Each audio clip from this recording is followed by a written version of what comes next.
Colosseum, রক্ত, গর্জন আর নীরবতার ইতিহাস।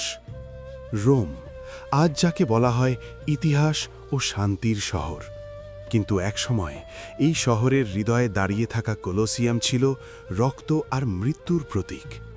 ইতালির রাজধানী রোম নগরীতে অবস্থিত এই ছাদবিহীন বিশাল উপবৃত্তাকার মঞ্চটি রোমান সাম্রাজ্যের শক্তি ও গৌরবের স্মারক।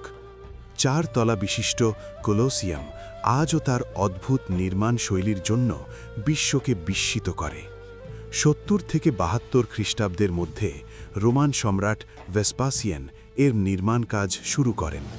মূলত জনসভা ও নাট্য উৎসবের জন্য নির্মিত এই ইমারতের নাম ছিল ফ্ল্যাভিয়ান অ্যাম্ফিথিয়েটার। কিন্তু 7 বছরের মধ্যেই 3 তলা পর্যন্ত নির্মাণ শেষ হবার পর আকস্মিকভাবে তার মৃত্যু হয়। এরপর ক্ষমতায় আসেন তার পুত্র টাইটাস, ইতিহাসের অন্যতম নিষ্ঠুর সম্রাট। 80 খ্রিস্টাব্দে তিনি কলোসিয়ামের নির্মাণ সম্পূর্ণ করেন এবং নাম পরিবর্তন করে রাখেন কলোসিয়াম। তিনি এটিকে বিশেষ খেলার স্থান হিসেবে ঘোষণা করেন।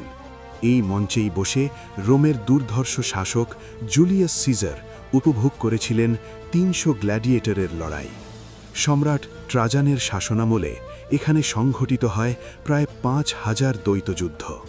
কলোসিয়ামের নিচে নির্মিত হয় হাইপোজিয়াম, এক জটিল সুড়ঙ্গ পথ।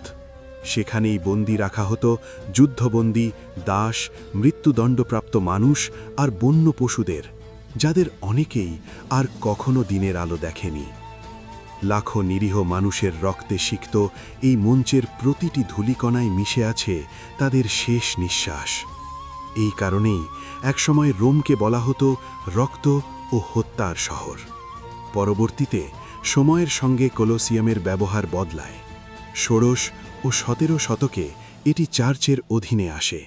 1749 সালে পোপ বেনেডিক্ট একে শান্তি মন্দির ঘোষণা করেন এবং নিষিদ্ধ করা হয় প্রাণঘাতী খেলাগুলো।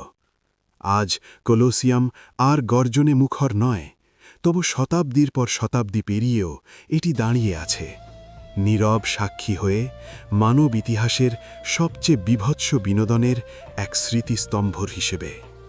এই কারণেই কলোসিয়াম আজ বিশ্বের নতুন সপ্তাহ